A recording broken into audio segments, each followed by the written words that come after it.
Assalamualaikum, kami dari kumpulan Satu, ingin membentangkan IPA minggu keempat.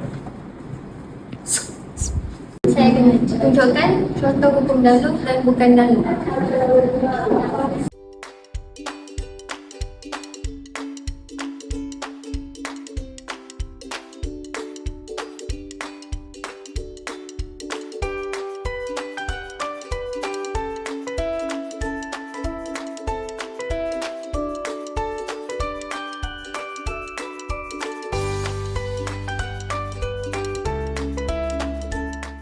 Yang dalam ada meletakkan huruf alif di belakang.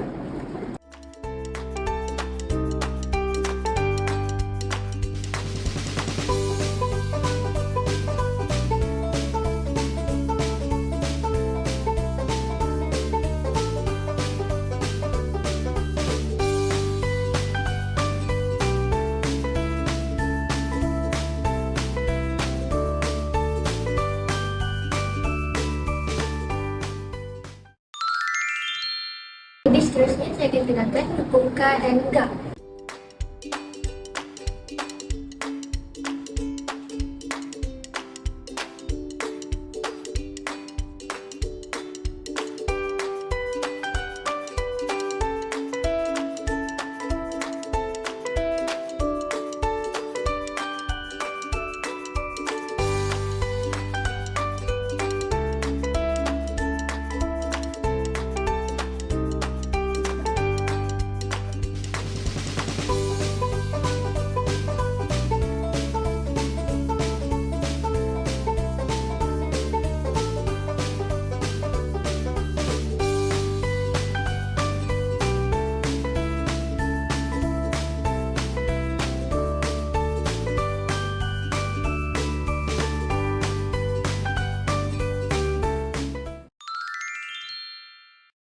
Seterusnya kita akan kenal pasti suku kata.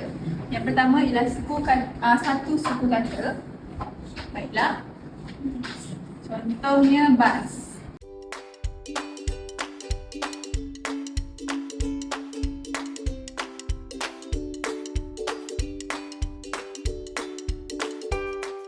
Seterusnya dua suku kata dan lebih. Contohnya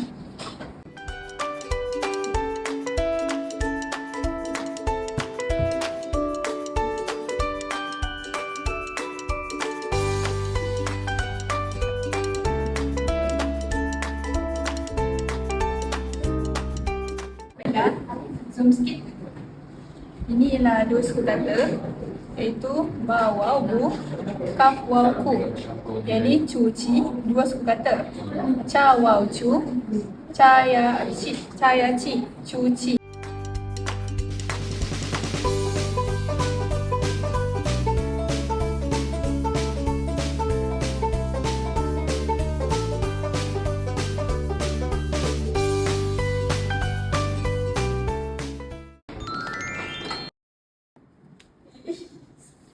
Hari ini kita belajar kata ganda dalam Lisan Jawi. Baiklah, untuk kata ganda penuh. Penuh di sini bermaksud satu perkataan yang sama terdapat dua perkataan yang sama. Contohnya anak-anak. Dia penuh, pengambilannya penuh. So, dalam Jawi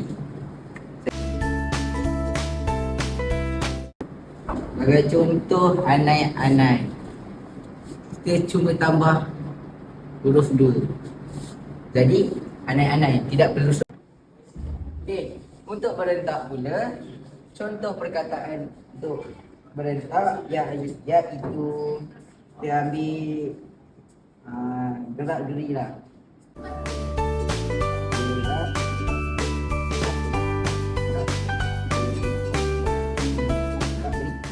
Ni, penggunaan partikel sempang diperlukan untuk kata ganda berentak. Sama juga dengan perimbuhan. Contoh.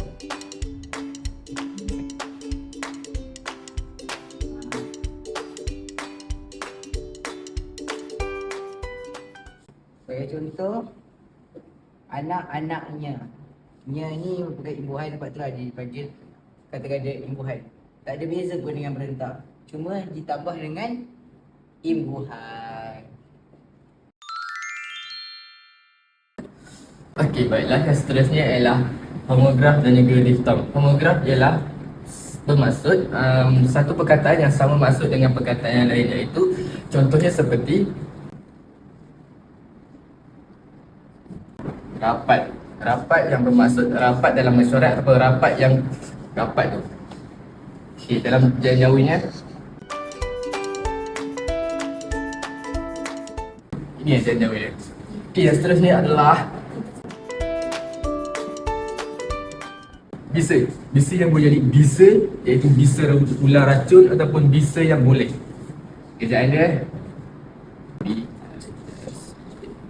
Bisa. Okey. Okey, yang seterusnya adalah diftong. Diftong yang bermaksud dia ada perkataan AI, AU dan juga OI. Okey, yang pertama ialah pulau. Kejap jauhnya. Pulau. Okey, seterusnya ialah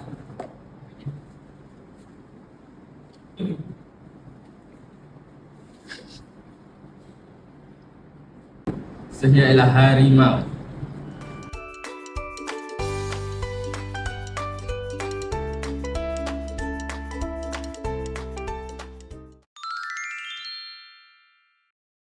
Baiklah, hari ini saya akan tulis kata pinjaman jawi. Yang pertama ialah dari bahasa Arab.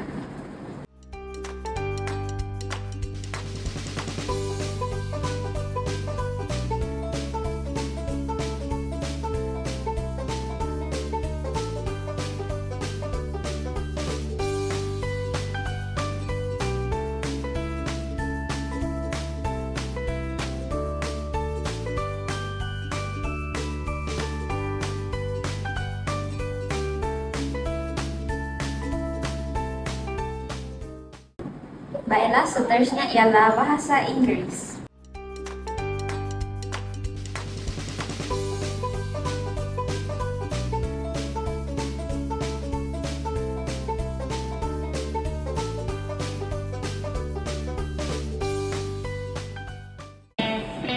Baiklah, terima kasih.